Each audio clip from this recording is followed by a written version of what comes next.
Many sites in Scotland can easily be overlooked if you're not previously aware of them. One such is Newmilns Tower in the village of Newmilns. It is located just off the main road through the village, but unless you know to look for it, you might well miss it. The tower is now a private home, but it was once part of a medieval keep built in the late 1400s or early 1500s. Originally, it belonged to the Campbell lords of the area, but when they supported the Covenanters in their opposition to King Charles II's enforcement of changes to the Church of Scotland, the tower was taken over by government soldiers, led by Captain Peter Inglis. The soldiers would seek to raid conventicles, secret illegal gatherings of people who would come together, often in remote areas, to hear outlaw preachers preach. In 1685, Inglis was informed of a conventicle at a farm called Little Blackwood in the Kilmarnock area. He and his troops were able to capture at least 8 men. According to an account written just 5 years later, in 1690, one of the prisoners, named James White, was shot and then his head was cut off and brought back to Newmilns, and there it was kicked about in a game of football. Another legend says that the soldier who did the kicking soon after fell off the tower and broke his neck, in what was seen as divine justice. The rest of the prisoners were brought back to the tower in Newmilns. A group of their fellow Covenanters heard of the imprisonment, and supplying themselves with large hammers from a nearby blacksmith shop, broke through the tower wall and freed the prisoners. One of the Covenanters, however, John Law, was killed, either as he sought to escape or soon thereafter. His body was buried near the outer wall of the tower, where a plaque remains to this day.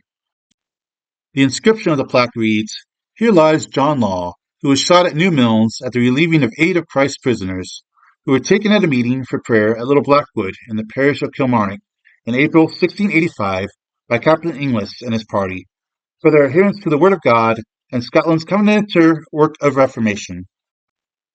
Then there is a poem which reads, "'Cause I Christ's prisoners relieved, I of my own life was soon bereaved.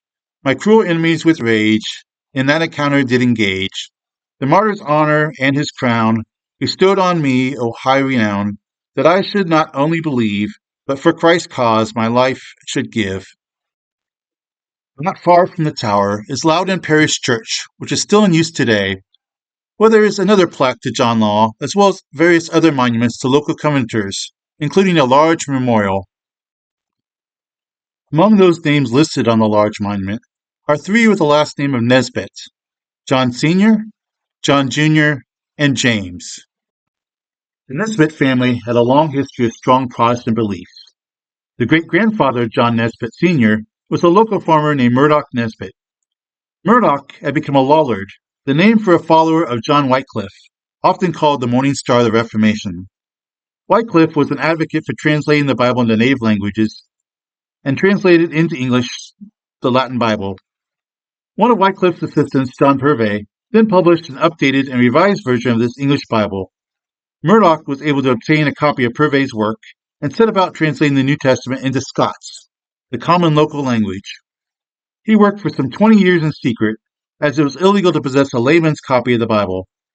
Since it was illegal, Murdoch had to keep the Bible hidden, and the Bible was passed down through the family for many generations, including to his great-grandson, John Nesbitt, who is one of the martyrs on the monument.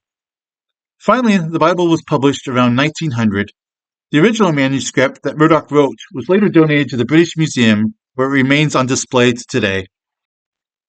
I hope you've enjoyed these brief tales of history from a place almost hidden in a Scottish village. Had I not stumbled upon mention of one of them in a newsletter, and then in my research found the others, I would have missed them. You never know what great stories lay close to you. Until next time, every blessing.